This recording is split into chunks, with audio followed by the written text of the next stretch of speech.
September. Ons is medewerkers van God. 1 September. Elkeen moet 'n medewerker van God wees.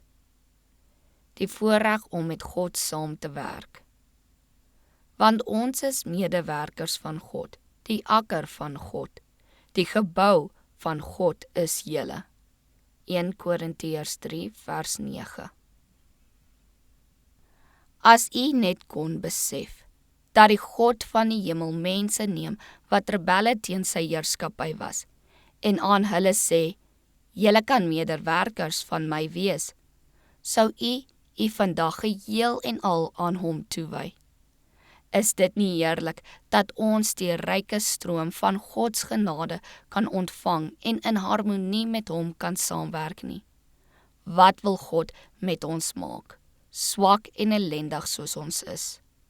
Wat kan hy met ons doen? Alles, as ons gewillig is om alles oor te gee.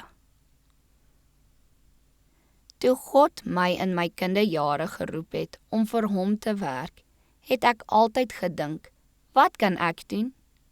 God sê, maak soos ek sê. Dit is al wat enige een van ons hoef te doen. Ek wil u vertel wat elkeen van u, van die oudste tot die jongste, kan doen. U kan met God saamwerk en met mekaar. U sal nie probeer kyk hoe u uself kan behaag nie.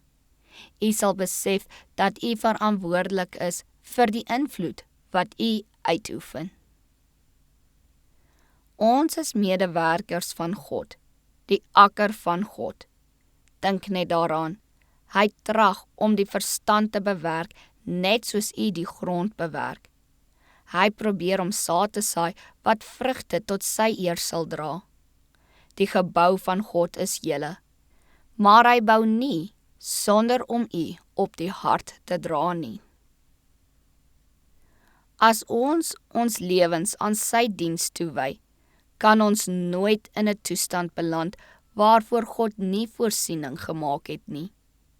Jesus het al die goddelike volheid van sy onuitspreeklike liefde beskikbaar gestel.